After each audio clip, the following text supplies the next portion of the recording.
Hello, ladies and gentlemen of the interwebs. Welcome to the Chi Show. I'm Chi, bringing you some gaming news and stuff. It's time to start the week with some news. Got a decent amount of stuff to cover, so I'm going to jump straight into it. First thing I'm going to talk about is they sell on Amazon for a few games that you can check out. You can get Infinite for $39.99 on PS3 or 360.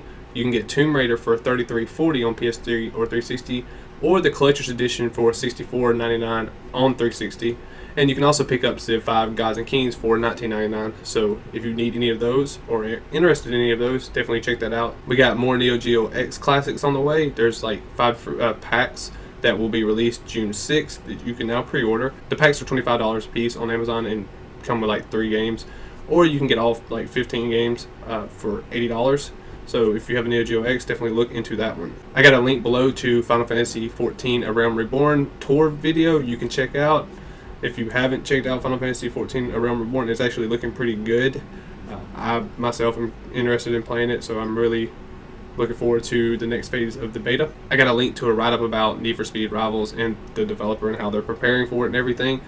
The really interesting thing about it is they do mention All Drive, which is their single-player / multiplayer thing.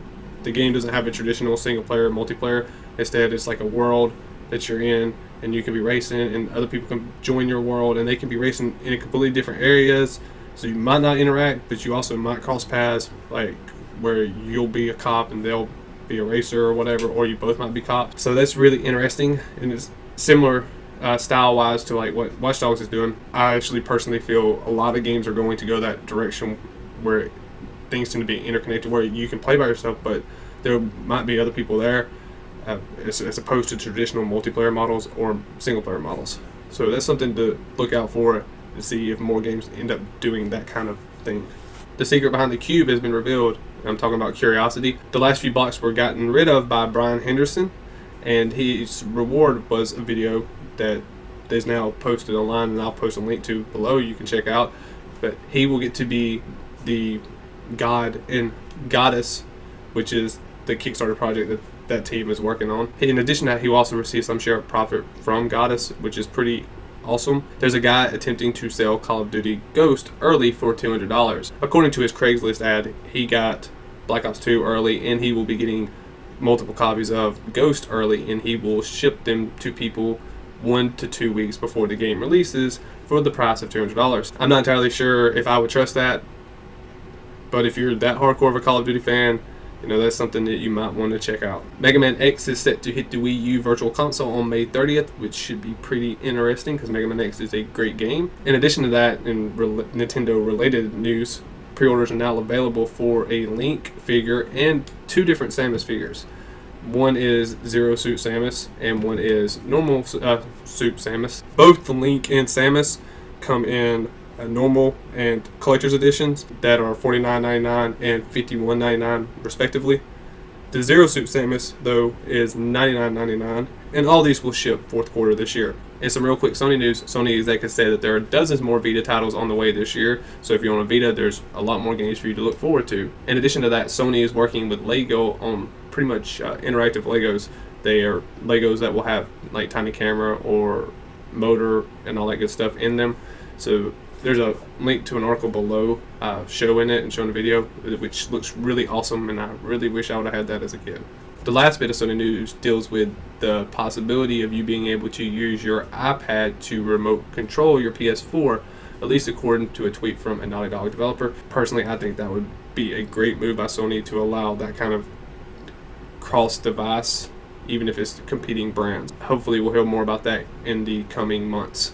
I'm going to end the show today talking about Microsoft, because that's pretty much what a lot of people are talking about right now. The first thing I'm talking about is the German Federal Commissioner for Privacy and his quote on the Xbox One saying that the device is a monitor / surveillance device. A lot of people there do not seem to be very happy about the fact that the Kinect is always on and always can kind of listen for things and all that good stuff. And I know there are a few people here in the States that have that same concern. There's a much bigger deal about it going on in Germany right now. I got a link that you can check out. It's a translated page, but you can check it out in the link. The second thing to talk about is Microsoft saying that they are committed to Japan, which is kind of good news to hear, especially because we weren't sure how they were going to handle Japan, whether they were actually going to really do a push there or not, because traditionally they haven't done too well in Japan. Hopefully for them, they can actually get some kind of market penetration there. Microsoft also talked about the new buttons on the controller. I'm sure you noticed where the start and select used to be. The right one is a menu button, which brings up context-specific menus depending on what you're doing. And the left one is a view button.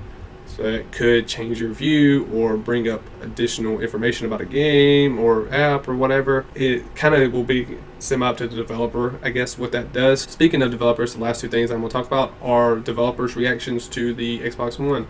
First being a former People Can Fly developer who talks about Xbox One, and you got a link below you can check out where he talks about it. He also goes on the record saying that he doesn't think anyone at Sony lost any sleep over the Xbox One. The second developer is Jonathan Blow, who talked about, I guess is one way to put it, Xbox Live and their increase to 300,000 servers, and several tweets that you can also check out below, where he pretty much just said it was a lie, and also said that it would be more than likely virtual servers, which aren't the same thing as actual physical servers, so their performance is not really up there. With that said, we really don't know how they're going to do the Xbox Live server upgrades, so he might be wrong there, he might be right. We'll have to see in the future how that one pans out. And that's pretty much all I have for today. I got a couple extra links below you guys can check out, including one dealing with Haswell, which is Intel's new chipset that's coming out next month. You can click up here to watch previous news videos, click over here to watch Chrono and myself play some games. We're going to spend a good bit of time later this week recording a whole bunch more footage. You can also click down here to hit the like and subscribe button, which is greatly appreciated. And you can let me know in the comments below how you feel about what Jonathan Blow said or any of the stories covered. And I will see you guys on Wednesday.